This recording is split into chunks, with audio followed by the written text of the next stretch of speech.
कि रात जो है वो रात कुछ नहीं है, केवल सूर्य के पीछे की ओर जो हिस्सा होता है पृथ्वी का, वो रात कहलाता है। यानी कि अभी भारत देश में रात है, इसका मतलब सूर्य हमसे दूसरी ओर है, हम सूर्य के विपरीत दिशा में हैं, इसलिए रात है।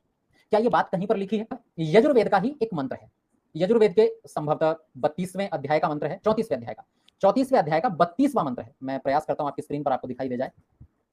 जी अभी देखिएगा, ये 34वें अध्याय का 32वां मंत्र है। इस मंत्र में पहली ही पहली पंक्ति देखिएगा, आ रात्रि पार्थिवम रजः। ये ध्यान रखिएगा कि दुनिया की सबसे प्राचीन पुस्तक वेद है, सबसे प्राचीन पुस्तक।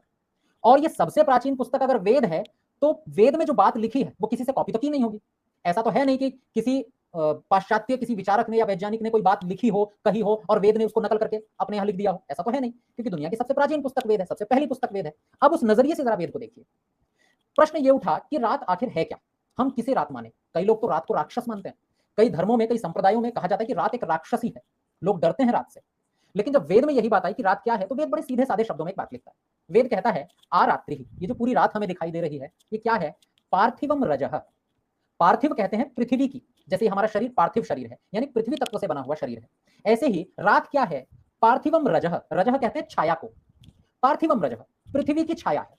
जिस रात में आज हम हैं, इस समय बैठे हुए हैं, क्योंकि हमारी कक्षा रात को ही चल रही है, ये रात और कुछ नहीं है, केवल पृथ्वी की छाया है। अब देखिए, कोई बात नहीं कि वेद ने बहुत लंबी चौड़ी कि भाई रात कोई राक्षसी है या रात कोई ऐसी दिव्य शक्ति है जिससे हमें डरना चाहिए या जिसकी पूजा करनी चाहिए, नहीं। रात क्या है? पृथ्वी की एक छाया मात्र है। अब इस बात को समझने में, चाहे वो पाश्चात्य हो चाहे वो पौर्वात्य यानी कि भारतीय विद्वान हो, उनको मनुष्यों को समझने में बहुत समय लग गया होगा, लेकिन वेद इस बात को पहले ही कह चुका है कि रात और कुछ नहीं है, केवल पृथ्वी की छाया मात्र है। यानी मैं यूं कहूं कि धरती के दूसरी ओर सूरज है और सूरज का प्रकाश हम तक नहीं पहुंच रहा। प्रकाश नहीं पहुंच रहा, इसका मतलब छाया पड़ रही है। रात और है क्या? अंधेरा और है क्या? छाया ही तो अंधेरा है। लेकिन वो छाया किसकी पड़ रही है? अगर आज हम रात में बैठे हुए हैं और हम छाया में हैं, तो वो छाया किसकी? धरती की अपनी छाया है। इसे यूं समझिएगा, एक बॉल हाथ में लीजिएगा और उस पर टॉर्च आप लगाएंगे तो एक और प्रकाश पड़ेगा, लेकिन दूसरी ओर छाया पड़ेगी, अंधेरा रहेगा। वो छाया किसकी है?